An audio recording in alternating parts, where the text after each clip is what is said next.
Oh my God. Oh my goodness. I don't know.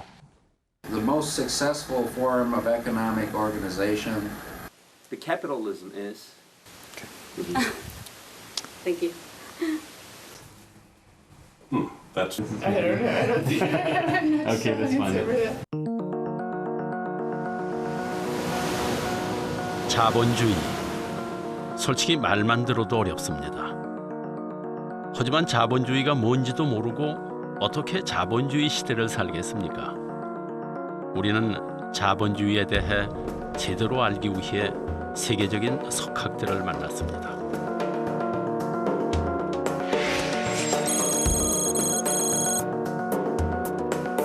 Capitalism is the free market system.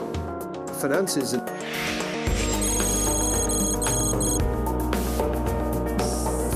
an integral part of human civilization. Money is what they call a veil, a curtain.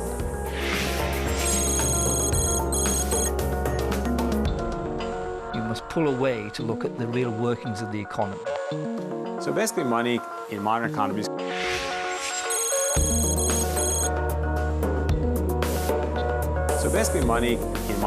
comes from a central bank which prints pieces of paper.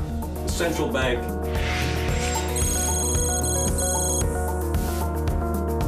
The central bank is the bank for bankers. Central bank.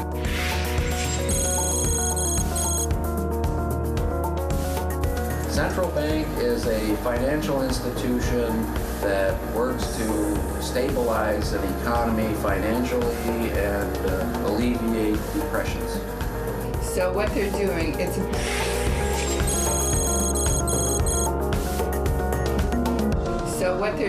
it's a big shell game. 자, 그럼 제일 먼저 무엇부터 알아야 할까요? 현대에는 금융 자본주의 세상입니다. 금융, 즉 돈이 지배하는 세상이라는 뜻이죠. 돈이 태어나는 근본 원리를 아는 것은 여러분들에게 불편한 진실이 될 것입니다. 그럼 한 번도 들어보지 못한 진실의 세계로 가볼까요?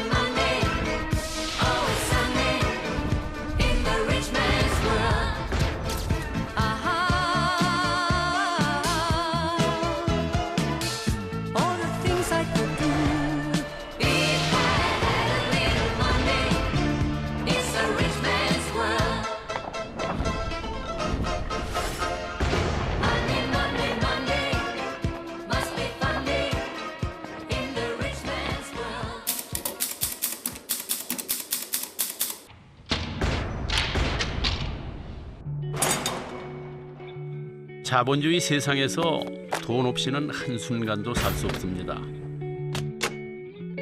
우리는 때로 돈을 사랑합니다.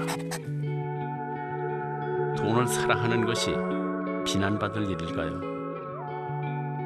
아니면 돈을 무시하는 것이 어리석은 짓일까요? 아니면 돈을 모르는 것이 문제일까요?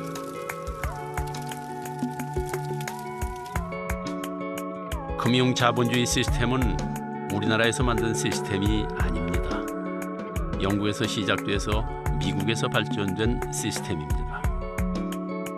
우리뿐만 아니라 전 세계의 금융 시스템은 대동소이합니다.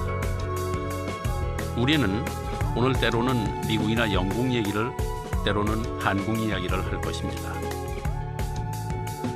그러나 이들은 서로 다르지 않습니다. 돈이 도는 근본 원리는 다 똑같기 때문입니다. 돈이란 도대체 무엇일까요? 역시 어려운 질문입니다. 그래서 쉽게 물가 얘기부터 해보도록 하겠습니다. 우리 어렸을 때는 짜장면 한 그릇이면 정말 최고의 외식거리였습니다. 그때 돈으로 15원. 그런데 요즘 짜장면 한 그릇 먹으려면 보통 4,500원은 내야 합니다. 50년 동안에 무려 300회. 자, 뭐 짜장면뿐이겠습니까? 오늘 물가 다르고 내일 물가 다르다는 말이 괜한 소리가 아니죠. 시장만 갔다 오면 나날이 훌쭉해지는 장바구니에 한숨이 절로 나오죠. 도대체 물가는 왜 자꾸만 오르기만 하는 걸까요?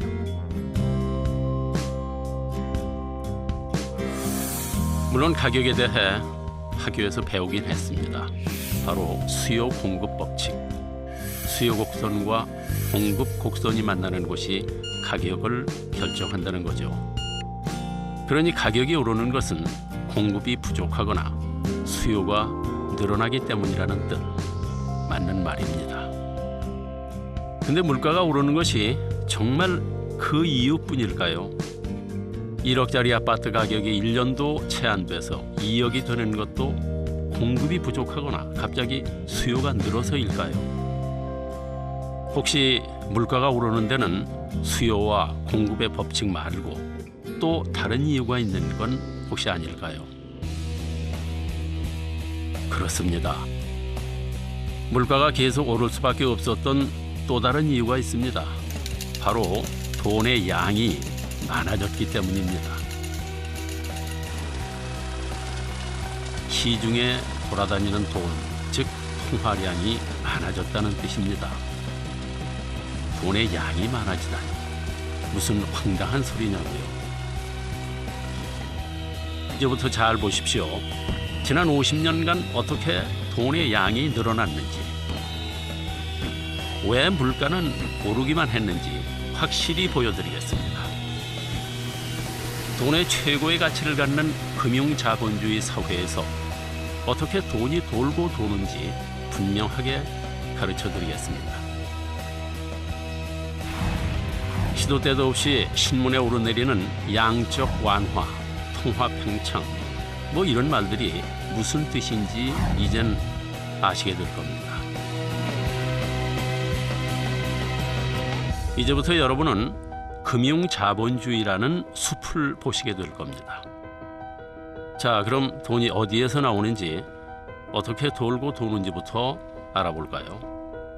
Where the money from? I work for the money. My job gives me money. Do we know how it works? I'm not really. I don't know enough about it to kind of. You know who print out the money and who made? I guess the process. You know that? The national, the mint, the Bank of England. We have our own currency in Scotland, which is an equivalent. 맞습니다. 우리는 대부분 돈은 조폐공사에서 나온다고 생각합니다. 근데 정말 그럴까요? 물론 조폐공사에서 돈을 찍어내는 건 사실입니다. 하지만 그건 시중에 돌아다니는 돈 중에서 극히 일부분입니다. Well, when we talk about money, most people have in mind something like this $5 bill, and they imagine paper money and also coins. And of course, that is part of money, but most money, in fact, today is invisible. It's in banks. You assume, you see the government printing presses, and you assume that the government just creates the money and spends it, but that's not the way it happens. 이해가 안 되시죠? 그럼 나머지 돈은 어디서 나오느냐고요? 그걸 알려면 일단 이 사회에서 돈이 어떻게 도는지부터 생각해 봐야 합니다. 간단하게 말해보겠습니다. 중앙은행인 한국은행이 조폐공사에서 100원을 찍어서 시중은행에 줬습니다. 그러자 중소기업 사장 A가 그 100원을 대출받아서 기계도 사고 직원들 월급도 줍니다. 다행히 이익이 나서 은행에 대출받은 것의 원금과 이자로 일단 50원을 갚았습니다. 그럼 은행은 그 50원을 다시 학원 원장 B에게 대출해 주죠. B는 그 돈으로 학원 운영비도 쓰고 선생님들 월급도 줍니다. 다 아는 얘기죠. 아마 여러분은 이렇게 은행에 다른 누군가가 저금을 하거나 갚은 돈을 나에게 대출해 준다 이렇게 생각하셨을 겁니다. 이제껏 우리가 알고 있었던 은행의 모습이니까요. 하지만 그건 우리가 은행에 대해서 너무도 모르기 때문에 하는 이야기입니다. But they don't actually lend their deposits. You never go to the bank and they say, you know, you ask for your money and they say, I'm sorry, we just lent your money to Mr. Smith. Come back in 30 years. They never say that. 예금으로 대출해 주는 게 아니다. 그럼 대체 무슨 돈으로 대출을 해주는 걸까요?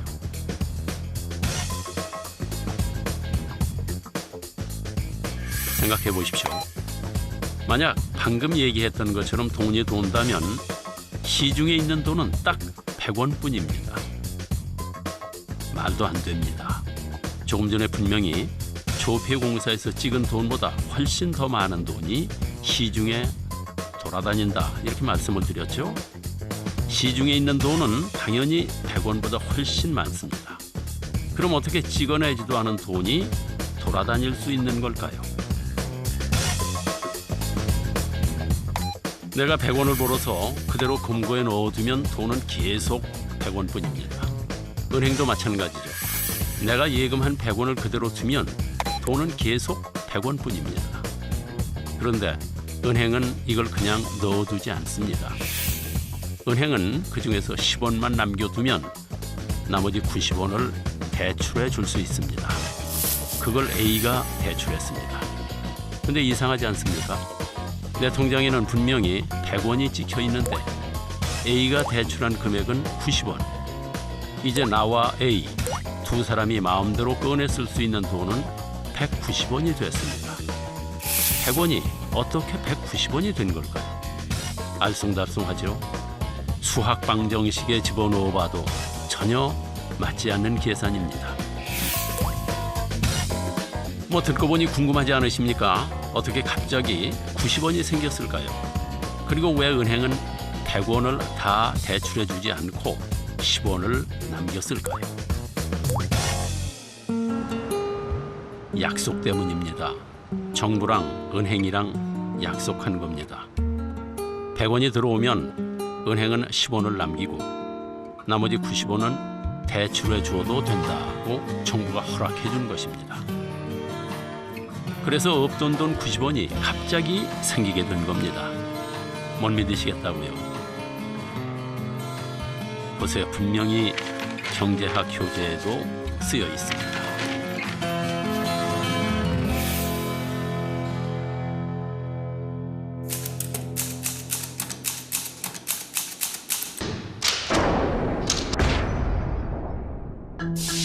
그리고 이 원리를 그대로 적용한 것이 바로 1963년 미국 연방준비은행 FRB에서 만든 업무 매뉴얼 현대금융 원리입니다.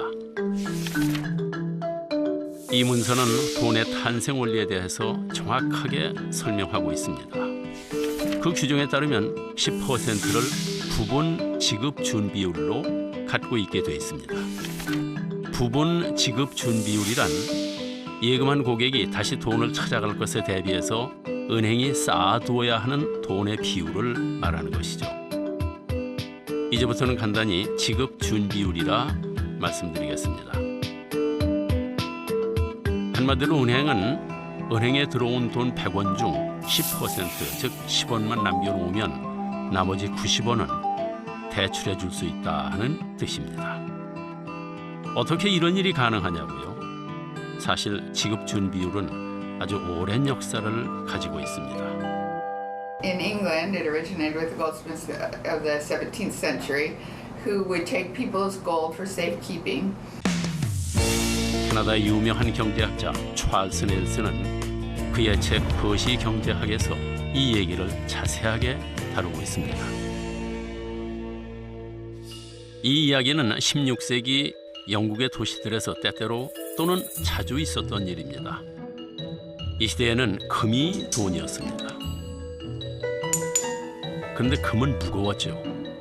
금 세공업자는 금을 휴대하기 편리하게 금화로 만들었습니다.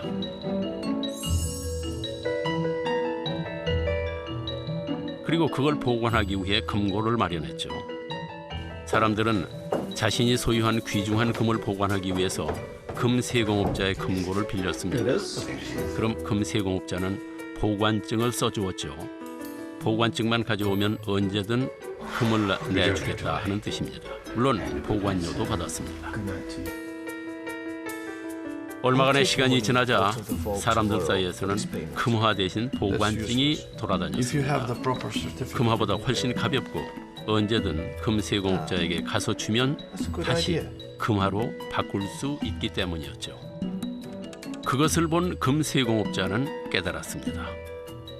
Clients who store their gold in my vaults want gold coins instead, and not all at once.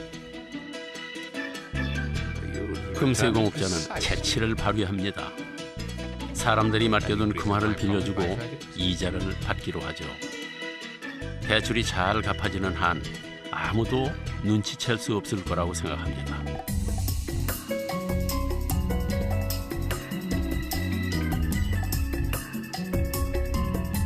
금 세공업자는 고객의 금화를 돈이 필요한 사람들에게 대출해 줬습니다. 그리고 대출하면서 받은 이자로 많은 이익을 남기게 됐습니다. From giving loans, it makes him feel and act big. Really? It's not a complete lie that he invests a lot of money into the India trade. 사람들은 금 세공업자가 갑자기 많은 돈을 버는 것을 수상하게 여겼습니다. 하지만 곧 자신들의 금화로 대출을 해주고 이자를 받는다는 사실을 알게 됐죠. You look good these days. 사람들은 금 세공업자에게 가서 항의했습니다. You have enough gold coins to fill Big Ben. My gold is safe with you? 그러자 금 세공업자는 제안을 합니다. 당신의 금으로 대출을 해서 이자를 받으면 그걸 나눠주겠다. 사람들은 괜찮은 거래라고 생각합니다. 가만히 앉아서 돈을 벌 수 있으니까요. 금 세공업자도 걱정이 없습니다. 대출 이자가 항상 예금 이자보다 많았으니까요.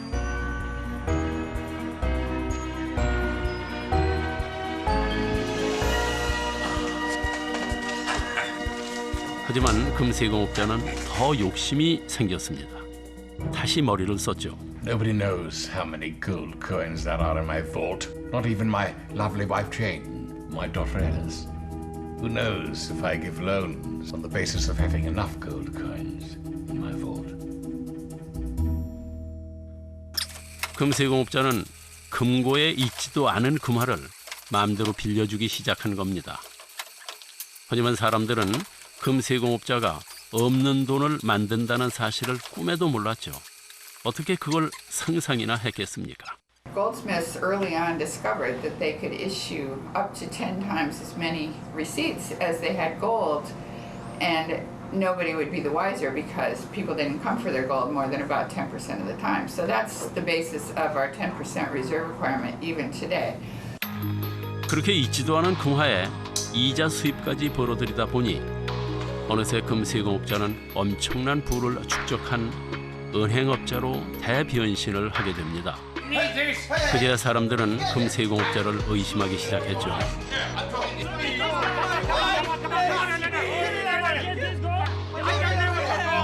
갑자기 몇몇 부유한 예금주들이 은행에 나타나서 그들의 금화를 모두 가져가 버렸습니다. 뒤늦게 금화를 찾으러 온 사람들이 보관증 대신 금화를 내놓으라 했지만 이미 늦은 일이었죠.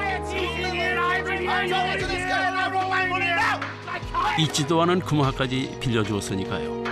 바로 뱅크런이 일어난 것입니다. 은행에 돈을 맡긴 사람들이 한꺼번에 돈을 인출하는 현상, 뱅크런. 현대에도 아무리 건전한 은행일지라도 뱅크런이 일어나면 망하게 돼 있습니다. 은행이 가장 두려워하는 일이죠. We're going to go get our money back from the bank would fail because it doesn't have nearly 100% of all that cash on hand. And that's sort of what happens when you have financial crises. These financial crises started 3 or 4 centuries ago, and they've been periodic events every so often. 그러나 바로 그때 영국 왕실은 오랜 전쟁으로 금화가 많이 필요해졌습니다.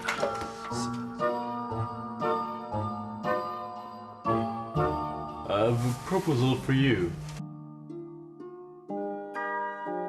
그래서 은행업자에게 가상의 돈을 만들어서 대출 영업을 할 수 있도록 특별히 허락해 주었습니다. But you should report it to the Treasury Office regularly. 은행의 이름에 들어있는 chartered는 바로 면허받은, 공인된이라는 뜻입니다.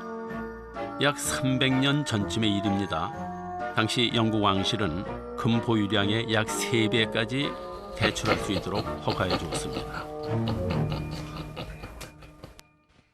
The kings wanted to borrow money for war. The merchants wanted the wars to be conducted because these would protect their trade routes and capture territory, and so there was a link, an alliance between the merchant bourgeoisie, the capitalist merchants, and the state, and a deal was done. The deal was that the merchants would be allowed to set up a Bank of England that had special privilege. 이런 과정을 통해서 은행이 설립되고 은행은 지급 준비율을 이용해서 돈을 마음대로 불릴 수 있게 된 것입니다. 그리고 이 약속은 현대은행에도 그대로 적용되고 있습니다.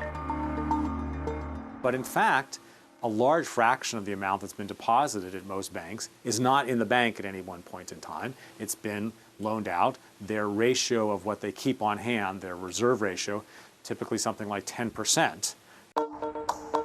자, 그러면은 지급 준비율이 10%인 경우에 돈이 얼마나 불어나는지 계산해 보겠습니다. 자, 이번에는 돈을 좀 늘려 보겠습니다. 은행에 100억이 들어오면 은행은 그중 10%인 10억을 지급 준비율로 놔두고 나머지 90억을 대출해 줍니다. 이렇게 난데없이 생긴 90억을 신용통화 이렇게 얘기합니다. 이제 실제 시장에서 도는 돈, 즉 통화량은 모두 190억이 된 셈이죠. 90억은 지급준비율 10%를 떼고 다시 대출할 수 있는 돈 81억을 만듭니다. 81억은 72억을 만들고 72억은 65억을 만들고 마치 수학 교과서에 나오는 무한 등비급수의 합처럼 이렇게 계속 돈이 불어나는데 이 과정을 신용창조 이렇게 얘기합니다. 그럼 이렇게 빌려줄 수 있는 최대까지 빌려준다면 얼마까지 만들 수 있겠습니까? 원래 있던 100억을 더해 최대 1000억. 대출할 때마다 새 돈이 생기는 겁니다. It is a promise of payment. You hold a credit. All money is credit. All money. Today, where you don't have the problem of gold, they can inflate the system, and that's what they do. You have to take out more loans, which means there's going to be more money in the system. 바로 이것이 우리 사회가 빚 구원하는 사회가 된 이유입니다. 하루에도 몇 번씩 대출 문자가 날아오고 여기저기 은행에서 대출 안내문을 보내는 이유인 것입니다. 고객이 대출을 해가야 은행은 새 돈이 생기기 때문입니다.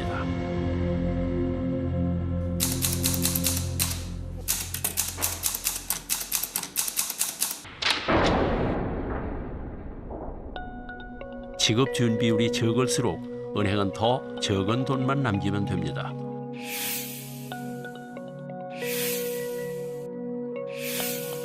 돈을 더 많이 불릴 수 있다 하는 그런 뜻이죠. 우리나라는 중앙은행인 한국은행이 결정합니다. 우리나라의 현재 지급 준비율은 평균 3.5% 내외. 자, 그럼 평균 지급 준비율을 3.5%다 이렇게 가정하고 돈이 얼마나 불어나는지 볼까요? 한국은행이 애플은행에 5천억 원을 대출로 공급합니다. 그럼 애플은행은 이 돈을 대기업 사장 남자 1호에게 대출해 주죠. 남자 1호는 그 돈을 A에게 재료값으로 줍니다. A는 그중에서 5% 정도인 250억 원을 회사 금고에 현찰로 넣어놓고 쓰고 나머지 4,750억 원은 은행 통장에 예금해놓고 사용한다고 가정하겠습니다. 이 돈은 오렌지은행의 A의 예금 계좌로 들어가게 됩니다. 그럼 오렌지은행은 A가 예금한 돈의 3.5%인 166억 3천만 원을 지급준비금으로 떼어놓습니다. 그리고 나머지 4,583억 8천만 원을 남자 2호에게 대출해주죠. 남자 2호는 B씨에게 지불하고 B씨는 역시 5% 정도만 현찰로 두고 나머지 금액은 바나나 은행에 예치합니다. 이런 식으로 계속 반복되죠. 그럼 얼마로 늘어날까요? 대출할 수 있을 때까지 다 대출한 경우에 모두 6조 60억 원이 됩니다.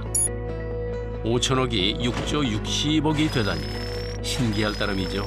여하튼 새 돈이 생기는 방법은 아주 간단합니다.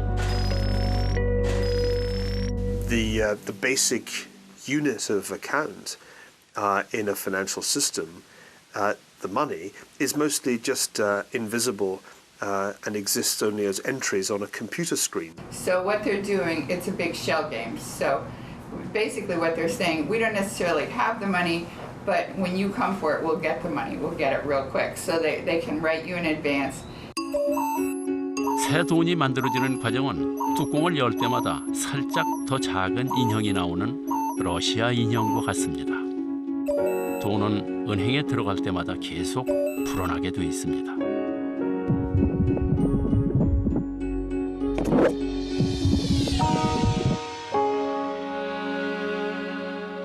What do banks do?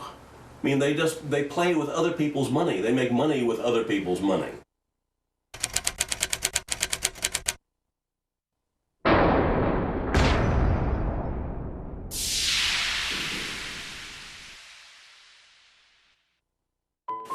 이제는 시중에 돌고 있는 돈이 조폐공사에서 찍어낸 돈보다 훨씬 많다는 사실을 믿으시겠습니까? 이 그래프는 지난 50년간 우리나라의 통화량 그래프입니다. 그리고 이 그래프는 지난 50년간 우리나라의 물가 그래프입니다. 그런데 두 그래프를 비교해보면 기울기가 비슷하지 않습니까? 통화량이 늘어난 만큼 물가가 올랐다는 것을 알 수 있습니다. 금값을 보면 물가가 얼마나 올랐는지 더 확실하게 알 수 있습니다.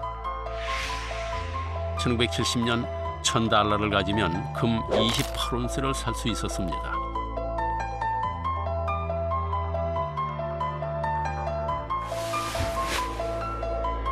그런데 2012년 2월 1일 금 시세는 1온스당 1,738달러. 1,000달러를 가지면 겨우 0.58온스의 금을 살 수 있을 뿐입니다.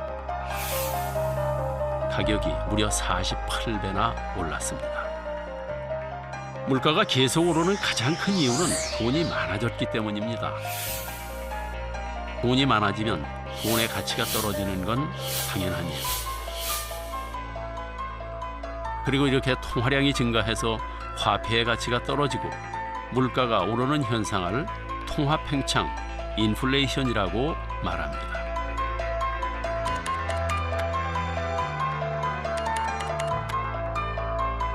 자, 이쯤 되면 머리가 지끈거리고 왜 내가 이걸 알아야 하나 하는 생각이 드실 겁니다. 하지만 모르면 안 됩니다. 이걸 알아야 이제부터 할 더 중요한 이야기를 이해하실 수 있습니다.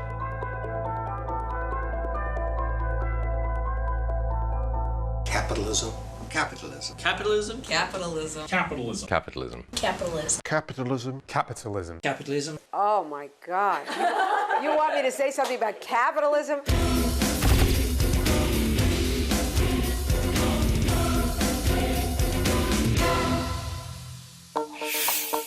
자, 그럼 다시 되짚어 보겠습니다. 시중은행이 대출을 해서 돈을 불리는데 그 원금은 누가 준다고 했죠? 그렇습니다. 중앙은행이 준다고 했습니다. 그런데 이 중앙은행도 돈을 불립니다. 그게 무슨 말이냐고요? 먼저 중앙은행이 어떤 일을 하는지부터 알아보겠습니다. 중앙은행은 시중의 통화량을 조절하는 일을 합니다. 그리고 그것을 하기 위해 두 가지의 권한을 갖고 있죠. 이자율을 통제할 수 있는 권리, 그리고 화폐를 찍어낼 수 있는 권리입니다. Well, basically in a modern economy, the central bank does a lot to manage the money supply. If we need more money in the economy, the central bank can give us more money. 기준금리인 콜금리를 3.5%로 0.25%포인트 인상했습니다. 네, 콜금리가 인상됐지만 금융시장의 반응은 과거와는 다르게 나타났습니다.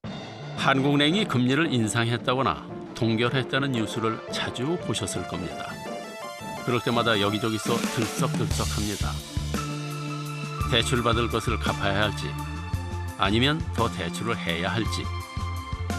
요즘 장보기가 두렵다는 주부가 많습니다. 배추 가격은 한 포기에 6,000원이 넘었고 생갈치 한 마리는 예년보다 25% 가까이 올랐습니다. 물가는 어떻게 될지. 이는 이자를 이용해 시중의 통화량을 조절하려는 것입니다. 보통 침체에 있는 내수 경제를 활성화시키기 위해서, 즉 경기 부양을 위해서 많이 쓰는 방법입니다. 중앙은행은 바로 이렇게 이자율을 조절해서 시중의 통화량을 조절하죠. 그런데 시중의 통화량을 조절하는 또 한 가지 방법이 있습니다. 바로 화폐를 찍어내는 일이죠. 뉴스나 신문에서 소위 양적 완화라는 표현 많이 들어보셨죠? 금융위기 이후 거의 매일 듣는 말이었을 겁니다. 한마디로 중앙은행이 기준금리를 내려도 효과가 없을 때 직접 돈을 푸는 방법을 말합니다. 그런데 중앙은행이 이렇게 자꾸 돈을 찍어야만 하는 근본적인 이유는 사실 따로 있습니다. 로저 랭그릭이 논문을 통해 제시한 이론을 간단한 그림으로 표현해 봤습니다.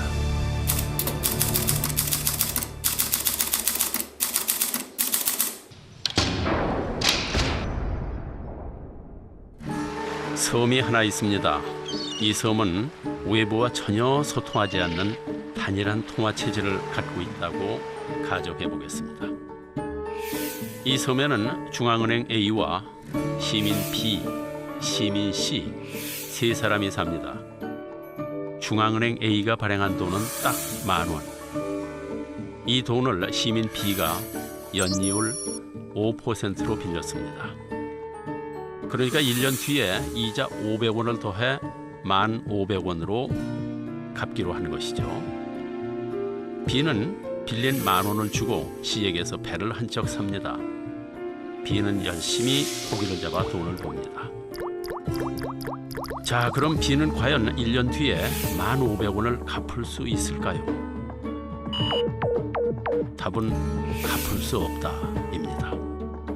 왜냐하면 섬에 있는 돈은 딱 10,000원.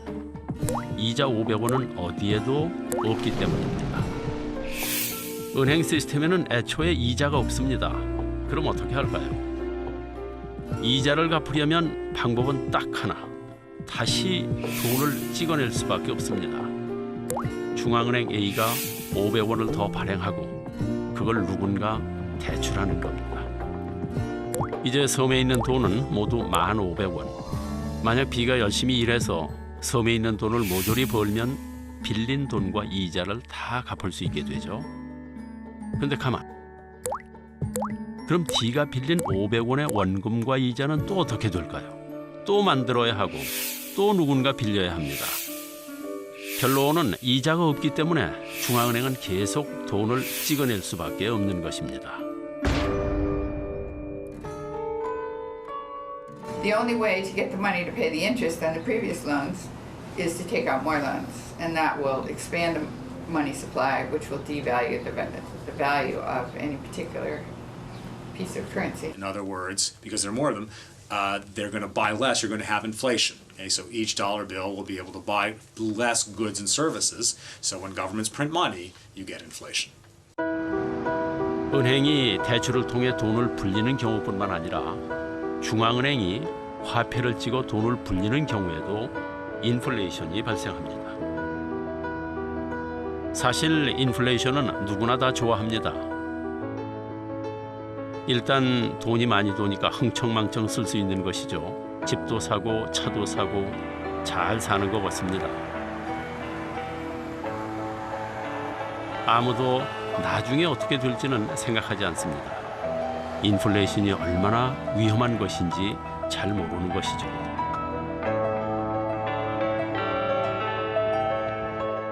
영이 모두 14개. 이것은 100조 달러입니다. 아프리카 대륙에 위치한 짐바브웨에서 2008년에 실제로 사용했던 짐바브웨 달러입니다. 이때 짐바브웨는 한 해 최고 2억 3,100만 %라는 상상 초월의 물가 상승률을 기록했습니다. 바로 하이퍼 인플레이션 상태.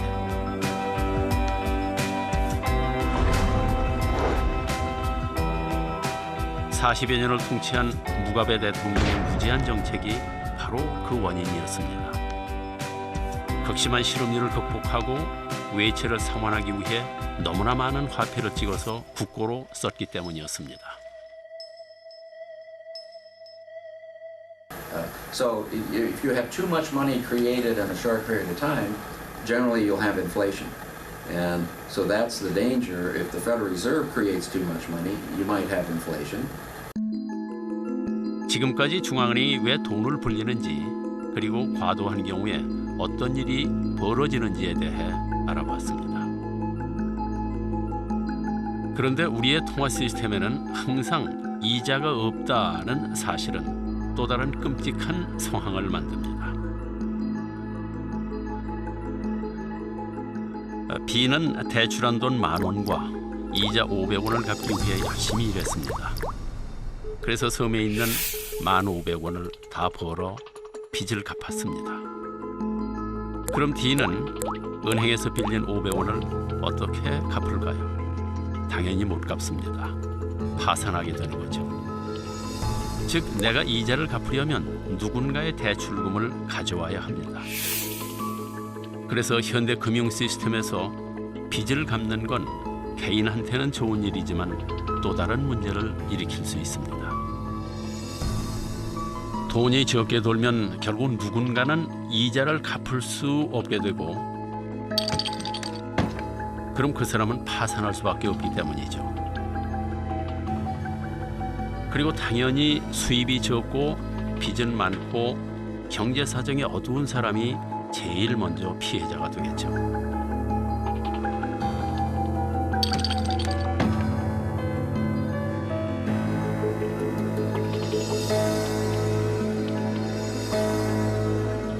이 세상에는 여러 보존의 법칙이 있습니다. 에너지 보존 법칙, 운동량 보존 법칙 등등. 현대 금융 시스템은 바로 빚 보존 법칙이 지배하는 시스템이죠. 누군가 빚을 갚으면 누군가는 파산하게 됩니다.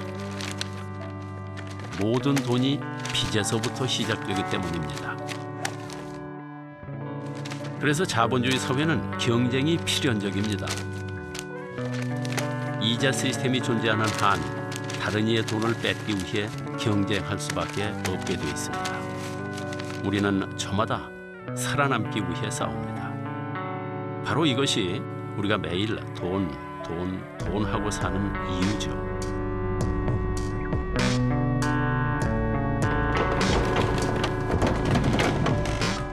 자본주의 세상에서 돈이 전부라는 말이 여기에서 나온 것입니다. 우리의 경쟁이 여기에서 시작된 것이죠.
근데 문제는 여기서 끝나지 않습니다. 이런 일이 연속으로 벌어지면 시중에 돈의 양이 줄어들게 됩니다.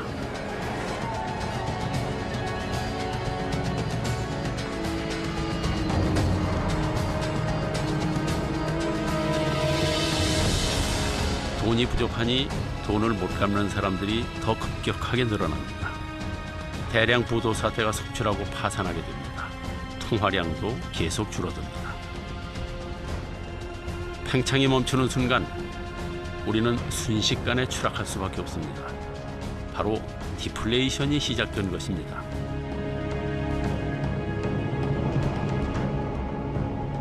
디플레이션이 일어나면 돈이 돌지 않기 때문에 여기저기서 거품이 터지기 시작합니다. 일단 돈이 없으니까 기업이 위축됩니다. 생산과 투자를 줄이게 되죠. 직원을 새로 뽑기는커녕 일하던 사람들도 내보냅니다. 일자리가 부족해집니다. 돈을 벌기가 힘들죠. 여기저기서 돈 없다는 소리가 들립니다. 그래서 디플레이션은 누구나 싫어합니다.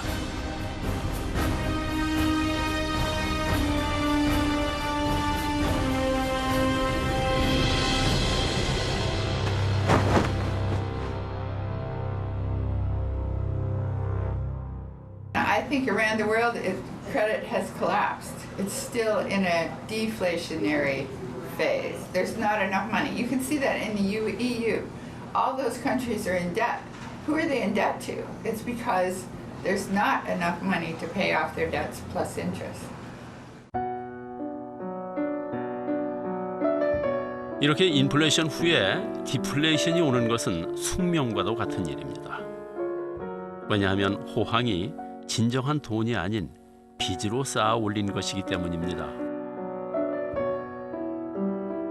상품을 만들어 번 돈이 아니라 인플레이션으로 만든 돈, 일해서 번 돈이 아니라 빌린 돈이기 때문입니다. 경제에도 사계절이 있는 겁니다. 여름이 지나면 가을, 겨울이 오는 법이죠. 그럼 궁금해집니다. 겨울이 온다는 걸 미리 알 수는 없는 일일까요? While it's true that it's extremely difficult to know exactly when crash is going to occur, just as it's very difficult to predict exactly when an earthquake is going to occur, it is not hard to know when a system is in danger of having a crash, just as we know from the theory of geology, of seismology, which areas are likely to have earthquakes. 1925년 러시아의 경제학자 니콜라이 콘드라티예프는 자본주의 경제 환경에서는 장기 순환 주기가 존재한다는 사실을 발견했습니다. 그리고 그 주기가 48년에서 60년 정도 된다는 결론을 내렸죠. 금세기의 대표적인 경제학자 가운데 한 명 슈페터 역시 자본주의 경제는 물결처럼 상승과 하강을 반복한다고 주장했습니다. 그리고 이를 콘드라티예프 파동 이렇게 이름을 붙였습니다. 자, 그럼 이제 우리가 어디에 와 있는지 볼까요? 미국의 콘드라티예프 주기의 겨울은 2000년부터 이미 시작됐습니다. 2007년부터 시작한 급격한 이자율 하락은 디플레이션의 절정을 보여주고 있습니다. 금융회사들은 빚을 갚을 능력이 없는 사람들에게까지 돈을 대출해 준 것입니다. 바로 모기지죠. 그것으로 그들은 집을 사고 차를 샀습니다. 빌릴 수 있는 사람은 다 빌렸고 빌려서는 안 되는 사람까지도 다 빌렸습니다.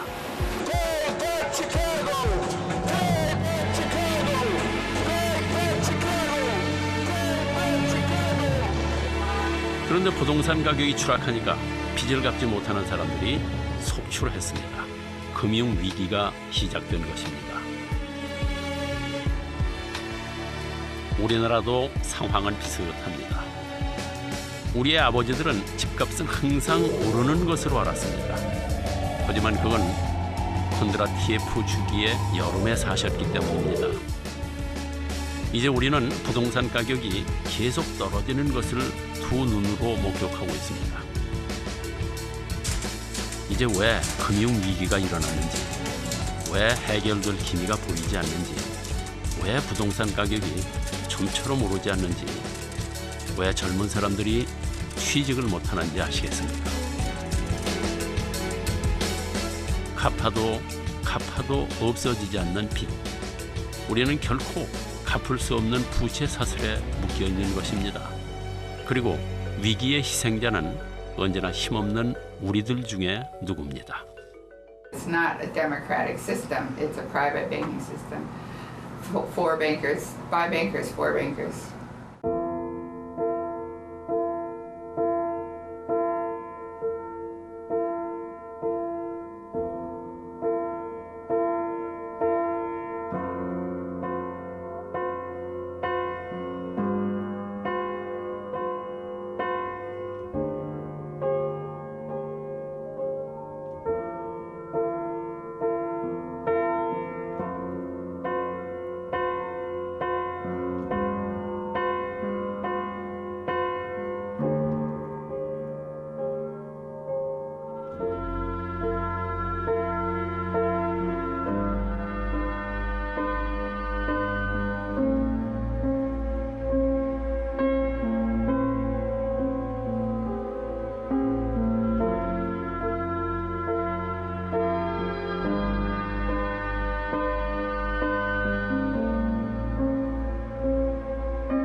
영국의 시사주간지 2008년 미국의 금융위기는 전 세계로 퍼져나갔습니다. 10년과 비교했습니다.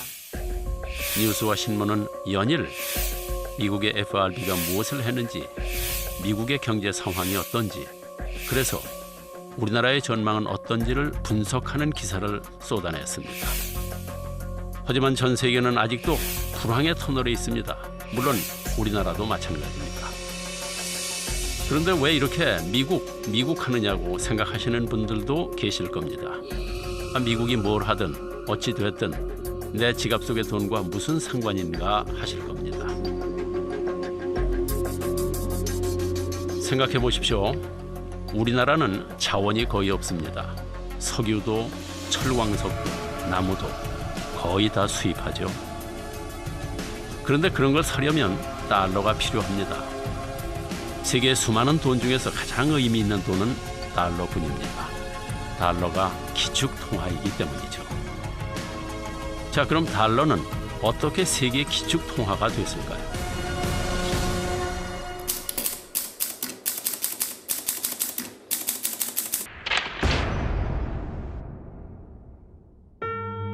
(1944년 7월) 미국 뉴햄프셔주의 브레튼 우즈에는 미국을 중심으로 한 44개 연합국 대표가 모였습니다.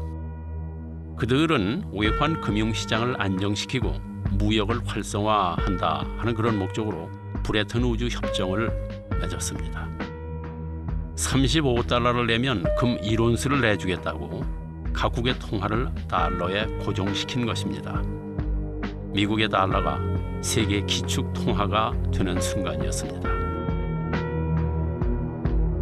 하지만 그들의 욕심은 거기서 끝나지 않았습니다. 베트남 전쟁으로 달러 가치가 하락하자 금으로 바꿔달라 하는 요구가 많아졌습니다. 그러자 금 보유고가 크게 떨어지고 돈을 찍어내려면 금이 더 필요했지만 금을 확보하기 힘들어졌습니다.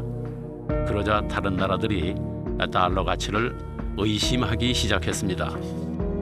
결국 미국의 닉슨 대통령은 일방적으로 금 태환제를 철폐하겠다고 결정했습니다. We must protect the position of the American dollar. So President Nixon said, sorry, we're going to run out of gold at this rate. We just don't have the gold. So he took the dollar off the gold standard. 위의 달러는 1971년 이전의 달러입니다. 아래의 달러는 1971년 이후의 달러입니다. 무슨 차이점이 있는지 아십니까? 1971년 이전의 달러는 은행에 가면 언제든지 금으로 바꿔주겠다 이렇게 쓰여 있습니다. 그러나 71년 이후의 달러는 금과 무관합니다. 종이돈일 뿐입니다. 1971년은 달러가 금으로부터 자유로워진 역사적인 순간이었습니다. 이제 미국이 원하기만 하면 마음대로 돈을 만들 수 있게 된 것입니다. 자, 그럼 여기서 잠깐 상식 테스트 한번 해보겠습니다.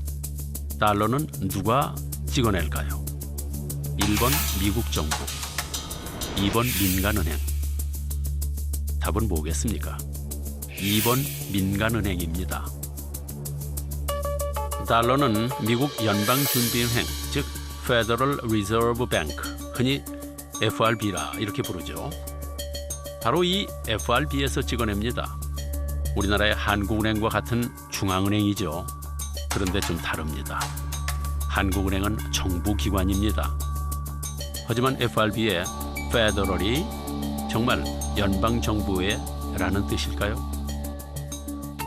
그건 미국의 전화번호부만 찾아봐도 금방 알 수 있습니다. 먼저 연방란을 찾아보겠습니다. 연방란에는 없습니다. 자, 그럼 민간 기업란으로 가보겠습니다. Federal Reserve Bank. 있네요. 민간 기업란에 있습니다. FRB는 정부 기관이 아닙니다. 미국 금융 시스템에서 막강한 힘을 행사하는 몇몇 민간 은행들의 법인일 뿐입니다. 그런데도 FRB가 달러를 발행하는 것입니다. In fact, it's the Federal Reserve that prints the money, and the government has to borrow it like everyone else. So the Federal Reserve is a bank. 그리고 바로 그 달러가 세계를 지배하고 있는 것입니다. 몇몇 금융 자본들이 세계를 쥐락펴락하고 있는 것입니다.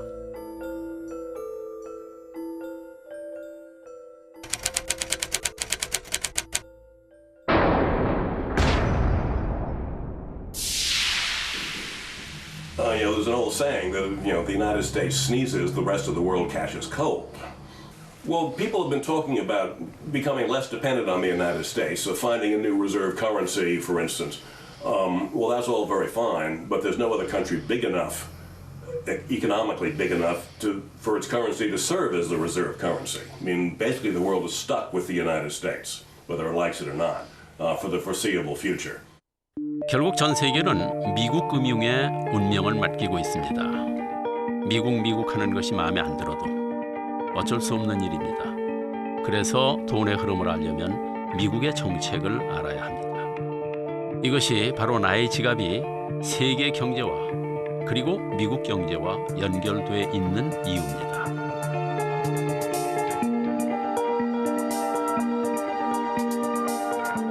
이제 자본주의 세상이 좀 보이십니까? 큰 그림에서 돈의 흐름을 봐야 합니다. 그렇지 않으면 제자리에서 벗어날 수 없습니다. 가난에서 벗어날 수 없습니다. 우리가 잃어버린 돈은 우연이 아닙니다.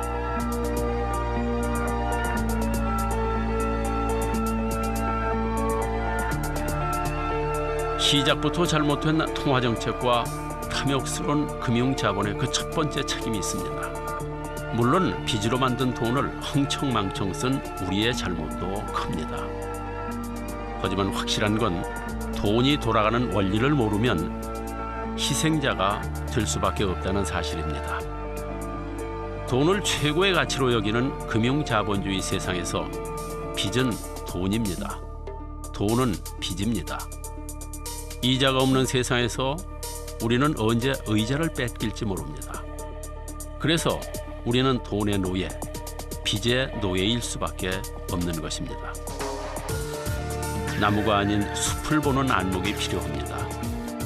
미국이 어떻게 돌아가고 그래서 우리나라의 정책은 어떻게 변할 것인지 생각할 수 있어야 합니다. 지금이 디플레이션의 시대인 것도 아셨을 겁니다. 그러니 지금 당장 빚을 내라고 흥청망청 쓰라고 유혹하는 목소리가 들릴지라도 스스로 중심을 잡고 판단하셔야 되겠습니다. 나와 내 가족을 지켜야 합니다. 그래도 참 다행입니다. 추운 겨울을 잘 지내면 따뜻한 봄이 올 테니까요.